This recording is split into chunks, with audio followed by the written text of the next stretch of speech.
자, 그러면 제가 오늘부터 여러분이 사고 나신 분만 아니라 일반 사고 안 나신 분들도 보험을 많이 가지고 있는데 이분들이 이제 쇼킹한 거를 말씀해 드려야 되겠죠. 자, 청약서라고 해서 제일 밑에 보면 계약자하고 피보험자 이름을 쓰는 데가 있어요. 있죠? 그것만 제가 확대해 놨어요. 네, 확대해 놨어요. 별 이상 없죠? 네. 계약자 김은정이, 피보험자 홍성수. 여러분들은 아무 느낌이 없을 거예요. 근데 저한테는요, 큰일 났어요. 보험금 못 받아요. 예를 들어서요, 아내가 계약을 하면서 남편 이름으로 집을 해놔도, 남편 이름으로 해놔도 아무 문제가 없어요. 그런데 보험은 그렇지 않아요. 반드시 피보험자 홍성수가 자기 이름을 자기가 써야 되는데 저 필체를 한번 보세요. 은정 씨가 남편 이름까지 써버린 거죠. 자, 그러면 자, 홍성수가 뇌출로 사망했는데요. 보험금 3억 4,500이 뭐가 사라졌어요? 뭐와 함께 사라졌어요? 바람과 함께 사라졌어요. 바람과 함께 사라지는 것은 옛사랑의 추억이면 돼요. 돈은 바람과 함께 사라지면 안 되는 건데 바람과 함께 사라져 버렸어요. 그거 왜 그러냐는 거예요. 자, 한번 볼게요. 자, 여러분들 한번 볼게요. 남편이 나 몰래 내가 죽으면 지가 돈을 받는 사망보험금을 10억짜리를 넣어놨어요. 사랑스러워요? 사랑스러우면 답할게요. 그 보험 놔두고 또 10억을 받았어요. 넣어놨어요. 이제 20억이 나와요. 나 몰래. 남이 죽을 때 돈이 나오는 거는 그 남이 알아야 돼요, 보험을. 그러니까 자필서명, 스스로 자필이라는 것은 피보험자, 아까 얘기한 홍성수가 직접 자기다 청약서에다가 사인을 하지 않으면 보험계약을 무효로 해서 보험금 안 주겠다는 거예요. 왜? 보험범죄가 되고 그 사람이 죽을 수가 있기 때문에. 그런데 이 연정 씨는 이 사실을 모르고 남편 사인을 지가 해버렸어요. 그래서 보험금이 날아가 버린 거예요. 뭘로 죽었어요, 지금? 뇌출로 죽었잖아요. 3억 4,500이 날아가 버렸어요. 자, 그럴 때 어떻게 하냐는 거죠. 계약이 무효다. 그런데 사망만 무효예요. 보험을 보면 사망, 암보험 다 있잖아요. 그러니까 이제 뇌출혈 진단비 4,500원 나와요. 그런데 이렇게 되면은 누구를 원망하겠어요? 나를 원망하겠어요? 아니면 누구를 원망해서? 여러분 한번 생각해봐요. 보험 설계사 원망하죠. 왜? 아니 이거 자필 서명 안 하면 보험금 안 나온다고 설명했으면 남편한테 자필 서명 받았을 거 아니야 이거죠. 더군다나 만약에요. 자필 서명 안 해도 보험금 받는데 아무 지장 없어라고 설명했다면 어떻게 했어요? 더 이상한 거죠. 그러니까 이럴 때는 보험금이 무효라도 보험금 안 나라도 설계사가 배상해라. 근데 계약자도 니도 법에서 자필 서명 안 하면 무효라는 걸 충분히 알아야 되는데 못하니까 몰랐으니까 보험금의 60%나 70%만 주라는 거예요. 근데 설계사 돈 없잖아요. 그 설계사들도 그러면 자필 서명 없으면 무효라는 걸 아냐? 거의 몰라요. 그러면 설계사한테 모르는 것은 뭐 때문에 누가 잘못한 거예요? 보험회사가 교육을? 그러니까 보험회사 네가 대신 벌어줘라. 그래도 자 3억 나올 걸 얼마밖에 70%만 나오면 얼마밖에 안 나와요? 2억 1,000밖에 안 나온다. 따라서 자필 서명 꼭 하셔야 돼요. 근데 지금 증권 한번 이제 집에 가서 보세요. 청약서 한번 봐보세요. 그랬더니 어떻게 합니까? 네글시지야. 보통 다 아내가 하세요. 자, 다 한번 꺼내보세요. 부부. 그러면 있다면요. 남편이 이제 3명인 사람도 있고 4명인 사람도 있고 있어요. 있다고요. 자, 그러면 어떻게 해야 될 거냐는 거죠. 계약을 보험료를 한 3개월로 안 내면 계약이 실효되잖아요. 부활할 때 남편 사명 넣어도 돼요. 근데 남편이 아프면 지금 옛날에 계약 체결할 때는 안 아팠는데 지금 아프면은요 고지의무 위반이니까 안 돼요. 그럴 때는 보험회사하고 얘기를 해서 내가 자필 서명을 그때 잘못한 것 같다. 향후에는 이걸로 하자라고 그때 자필 서명을 바꾸면 돼요. 그리고 보험회사도 주기적으로 캠페인을 해요. 자필 서명 같은 거 바꾸라고 그때도 하셔도 되니까 하시면 됩니다는 거죠. 한번 제목을 한번 읽어봐 주실래요? 내 보험금을 엉뚱한 남이 가져가요. 황당하시죠? 그런데 이런 계약이 또 여러분한테 많이 있어요. 사고 안 나봤으니까 모르죠. 그죠? 사고 나면 엉뚱한 남이 가져가 버려요. 그러면 다시 증권 꺼내서 이제 봐야 되겠죠. 생명보험이나 질병보험이나 암보험 같은 보험에서는 사람이 죽잖아요. 그 사람이. 죽은 사람이 보험금 못 받아가죠. 그래서 보험 수익자라는 개념이 있어요. 근데 보험 수익자를 우리나라 사람들이요. 거의 85% 90%가 안 정해요. 계약 체결할 때. 그냥 계약만 체결하지 수익자를 이 사람이 사망하면 내가 암보험 받으면 누가 보험금 받게 해주세요라고 지정을 안 한다고. 그러면 법률적으로 어떻게 되어 있냐면 만기 시에는 계약자가 수익자가 되고 부상 때는 피보험자가 수익자가 되고요. 사망할 때는 법정 상속인이 가져가요. 그러면 자 보세요. 법정 상속인은 법률상 배우자와 망인의 자녀나 손자, 직계 비속. 직계 비속이 없을 때는 법률상 배우자하고 부모도 없으면 법률상 배우자. 그 다음에 형제, 자매, 사촌 이내 혈족이에요. 자, 보겠습니다. 자, 이분은 사실혼 배우자 관계예요. 왜냐 그러면 저 남자분이 이제 애 넷 있는데 상처를 하신 거예요. 근데 이제 이 여자분이 이제 오랫동안 혼자 살다가 재혼을 하셨어. 근데 남편이 많이 아프니까 생활보호를 받으려고 여자가 50세 이상이 미만이면 생활보호사를 못 받는다 그래서 가장이혼을 한 거야. 거짓말로. 그냥 사실상 가장. 근데 이제 남편이 아프니까 계좌 입장에서는 아빠가 돌아가시는 건 상관없어요. 엄마가 돌아가시면 아빠를 보호해야 되는데 자기 생활이 넉넉지 않으니까 엄마가 돌아가시면 요양원이라도 모시려고 보험을 들어놓은 거예요. 계좌가. 누구를? 계모를 피보험자로. 그러면 누가 보험금 받기 하려고 보험을 넣은 거예요? 계좌가. 그죠? 그런데 이분이 이 야채 장사를 하시는데 눈길에 이제 12월 때 운전하다가 돌아가셨어요. 사망사고로.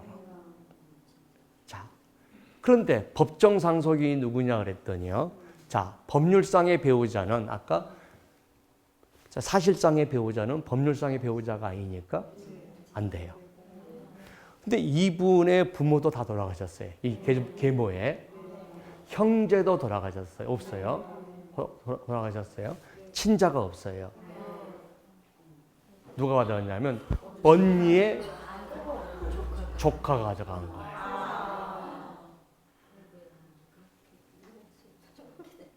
계좌가 목표는 뭐였어요? 누가 보험금 받으려고? 내가 보험금 받으려고. 근데 누가 가져갔어요? 근데 이 계좌는 이 언니 아들을 한 번도 본 적도 없대. 여러분이 이제 재혼 가정이 아니면 그래도 덜한데 재혼 가정일 때는 이게 이 사람이 죽으면 누가 보험금을 받을까 하는 거를 지정할 필요가 있다는 거예요. 그죠? 자, 그래서 보험 수익자를 한번 보세요. 여러분 증권을 보시면 보험 수익자가 다 법정 상속인 데 있어요. 100%의 거의. 그럼 법정 상속이 누군가를 봐세요. 내가 아닐 수도 있어요. 자, 이혼을 하지 않은, 이혼을 못하는 남편하고 남자하고 사신 분이 있었어요. 사실혼 배우자죠. 근데 남편을 이렇게 보험을 넣어놨어요. 3년, 4년 보험을 넣어놓은 거죠. 근데 남편이 돌아가셨어요. 본처가 가져갔잖아요.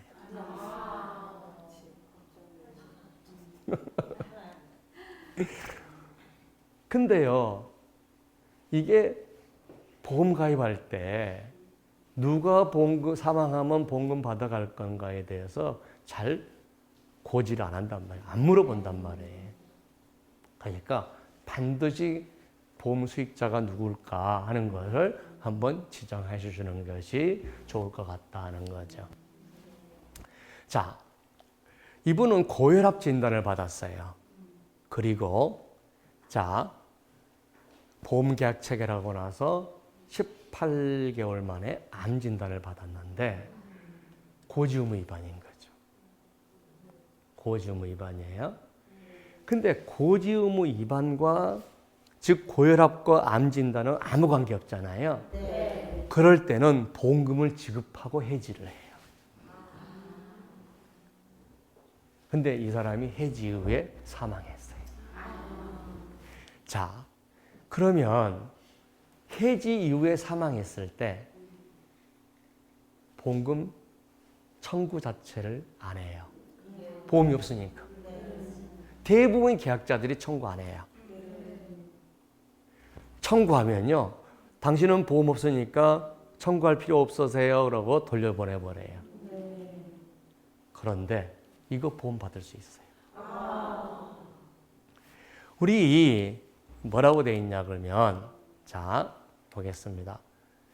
고지 의무 위반과 사고 사이에 인과관계가 없으면 고혈압과 암 진단이 인과관계 없잖아요. 고혈압 때문에 암 진단 대장암이 생긴 거 아니잖아요. 네. 그러면 해지 전 사고는 보상하라 그랬단 말이에요. 그럼 한번 보세요. 자, 사망이 사고예요? 아니면 교통사고로 인해서 해지 이후에 사망했다. 추락하고 나서 해지 이후에 사망했다. 암 진단 후에 해지 이후에 사망했다. 그러면 사망이 보험사고예요? 교통사고나 추락이나 암이 보험사고예요? 저게 보험사고죠. 그러니까 고혈압과 암이 관계없으면 암 진단비만 주지 말고 해지 이후에 발생한 사망도 암으로 사망했다면 방금 줘라는 거예요. 그런데 문제는 뭐냐? 계약자 스스로가요. 청구를 안 해요. 청구를 안 하다 보니까요. 한 100명이 있으면 한 90명 청구 안 해봐요. 그럼 청구하면 보험금 주냐 그러면 나도 못 줘요. 왜? 안 준다 그러면 다 포기하시니까. 그죠? 보험금 받을 수 있다는 거예요. 이와 같이 보험회사와 이럴 때 보험금을 못 받아도, 그죠? 보험금을 못 받아도 보험금을 받을 수 있는 사고가 어마어마하게 많다는 거예요. 자, 이분을 한번 볼게요. 자, 30살의 여자예요. 근데 술을 좋아해요. 술을 먹으면 한 4병까지도 먹는데. 근데 콜센터에서 근무하는 친구들이니까 스트레스가 많아요, 콜센터가. 그죠? 근데 이제 야간조니까 10시에 끝났대요.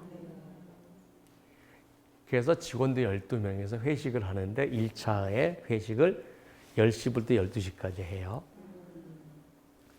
그 다음에 두 번째, 2차에 6명인가가 2시까지 또 먹었대요. 3차에 또 3명이 또 4시까지 먹었대요. 그리고 2명이 이제 한강에 간 거예요. 근데 이제 그때 8월이었어요. 근데 한강이 이 남쪽으로 오면 계단이 있고 바로 떨어지는데 저기 한강 위쪽으로 올라가면 사람이 들어갈 수 있대요. 그러니까 이제 술도 먹고 그러니까 이 친구가 물속에 들어가서 이제 점핑하면서 나 돌아와봐라 그런 거예요. 근데 남자는 어렸을 때 자기가 물에 빠져가지고 죽을 둥살둥 기억이 있어서 물이 무서워서 못 들어간 거예요. 그러니까 이제 잠수하다가 나왔다가 잠수했다 나와 그랬다 그러는데 잠수하러 들어갔는데 안 나와버렸어. 그 다음날 사체로 발견. 자, 그런데 그 남자분이 좀 안 했으면 됐을 얘기를 한 거예요. 죽고 싶다는 얘기를 술 취해서 했다. 근데요, 우리 술 먹으면 감정적이 돼요. 그죠? 여러분, 죽고 싶단 말 할 때마다 죽었으면 여기에 암도 없어요. 암도 없어요. 죽고 싶다는 말 했다고 다 죽는 건 아니거든요. 그 다음에 입양관이 중학교 3학년 때 왕따였대요. 그래서 독극물을 먹은 거예요. 독극물을. 그래서 옛날에 자살 과거 경력이 있다. 그 다음에 죽고 싶다. 이 얘기를 했다는 이유로 보험회사가 자살할 가능성이 있다라고 하는 거예요. 그래서 보험금 1억을 못 주겠다라고 하는 거 아니에요. 자, 그런데 한번 볼게요. 자살 가능성과 상해 사망일 가능성이 동시에 존재하잖아요. 그러면 보험회사는 자살로 보고 한번 싸워보자 하는 입장이죠. 근데 판례는 반대예요. 두 개의 가능성이 다 있으면 보험회사가 유서 이런 것들로 자살이라는 걸 증명하지 못하면 보험금 주라는 입장이에요. 그런데 이분이 일기를 썼어요. 그게 결정적 증거였어요. 일기를 보니까 이런 말이 나와요. 남자친구한테 음식을 해줬는데 굉장히 좋아서 행복했다. 이런 말 나오고요. 그 다음에 남자친구하고 죽은 다음 주에 넥센하고 야구장에 가기 위해서 표를 끊어놓은 게 있어요. 죽으려고 한 사람이 왜 야구표를 끊어놔요? 그것도 이제 남자친구하고. 근데 이분이 그 콜센터가 너무나 힘드니까 전직하기 위해서 빵 제과 기술을 배우는 학원을 다녀요. 그 학원에 가서도 다 등록증을 다 가지고 온 거예요. 응? 그리고 이제 생활비가 이제 많이 들어가니까 아침에 또 콜센터를 또 댕겨요. 그 택배 회사에. 자, 이런 걸로 봤을 때 우리가 자살로 보여지지 않잖아요. 그죠? 자, 이런 걸 다 증명하고 나서 보험금을 청구했으니 보험회사가 이 정도면 자살이 아니구나 라고 해서 보험금을 준 거예요. 근데 그런 것들을 보험회사가 일부러 조사하고 다니지도 않는다는 거죠. 또 보험회사 직원이만요, 그거 조사로 다니면요, 그 이적행위일 수도 있잖아요.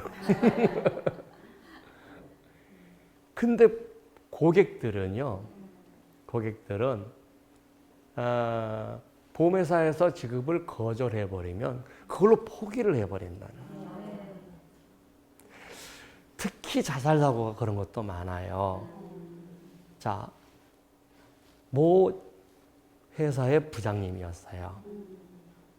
근데 직원들하고 회식하고 거나하게 취해가지고 12시 넘어서 맥주 3병을 들고 와이프하고 술 먹고 한잔 하려고 들어왔어요. 마누라 입장에선 자다 깬 거죠. 아침에 또 애 학교 가야 돼요. 고등학생. 마누라가, 와이프가, 아이고 우리 남편 이뻐, 그래 잠자다 일어나서 술 한잔 하자. 그렇게 하세요? 안 하세요. 술 머식은 남편 입장에서 기분이 좋아서 오늘 와이프하고 그냥 한잔 하자라고 생각했지만 잠자다가 술 먹는 사람이 어디 있어요. 아침에 또 애들 학교 보내야 되는데. 그렇잖아요. 그러니까 이제 남편은요, 이게 있어요. 저도 이제 남편이잖아요. 굉장히 사소한 거에 아내가 나를 사랑하고 있구나, 나를 중하게 생각하고 있구나는 그 사소한 것에 되게 만족하세요. 좀 여우가 되세요. 근데 이제 그 남편은 그걸 고려 못하니까 뭐 했냐 그러면 이제 좀 상소리를 하면서 뭐 했냐 그러면 애들도 봐야 되니까 당신 아침에 출근 안 할 거야. 이제 돌아서 밥! 이렇게 좀 한 거야. 그러니까 이제 남편이 뭐라고 했냐면 저 에펜네가 남편 죽어봐야 남편 중한지 알아. 그렇게 많이 하시죠? 그리고 베란다에 간 거예요. 근데 좀 있어 보니까 쿵 떨어져 죽어버렸어요.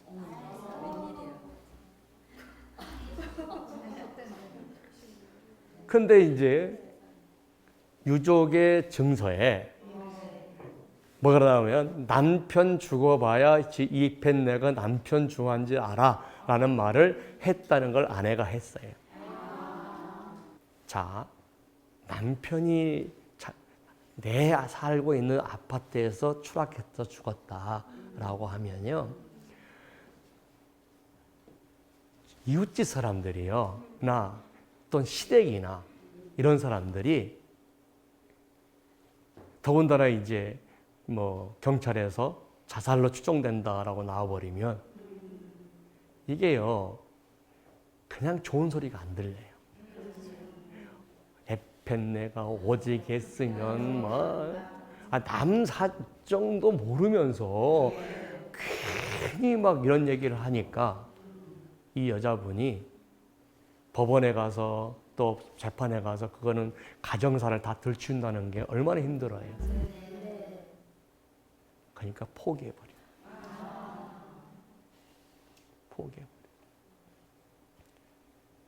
그러니까 어떻게 합니까?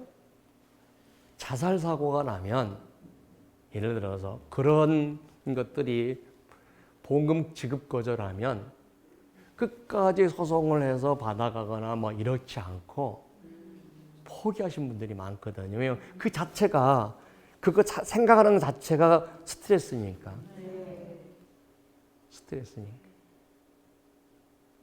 그러다 보니까 자살과 아까 상해사상의 가능성이 동시에 있으면 보험금 지급을 거절해 놓고 보험회사는 기다리는 거예요.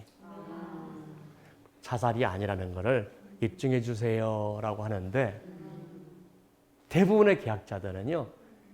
그 자체를 생각하는 것 자체가 싫으니까 잊어먹기 위해서 보험금을 포기해 버립니다. 그리고 항상 이런 생각을 가지고 있으세요. 보험회사는 거대한 집단이고 보험 전문 로펌들이 옆에 있고 그러다 보니까 내가 상대에서 이길 수 있을까? 그렇죠? 그리고 우리가 주변에 있는 보험 전문 우리가 보험 하더라도 우리가 보험 전문 변호사들이나 보험 전문가가 많지 않다는 점이 그런 거죠. 자, 우리가 이제 결론적으로 한번 내려볼게요. 결론적으로 확실하게 면책사고가 있어요. 그거는 우리도 못해요. 전문가들도 못하죠. 소송 가서도 져요. 그리고 확실하게 보상되는 사고는 보험회사가 바로 보상해줘요. 근데 보험회사도 한번 싸워볼 만한 거예요. 보험회사도 분쟁이 생기는 거예요. 그러면 보험회사는요, 면책해놓고 기다리는 거죠. 왜 기다려요? 전문가들이 개입해서 예외적으로 부책이 될 수 있는 것들을 아는 증거를 가지고 오면 그때로 줄 수 있죠. 그래도 불편하면 소송까지 가는 거죠. 그러니까 보험회사에서나 보험회사에 근무하는 사람이나 이런 사람들이 우리가 이렇게 분쟁이 있는 사고를 미리 줄 수는 없다는 거죠. 따라서 여러분들이 이런 면책사고가 됐다고 해서 실망하지 말고 증거를 다 모아놓고 전문가들하고 상의를 해서 보험금을 받을 수 있도록 노력하시라 하는 것이 오늘의 제 주제입니다. 감사합니다.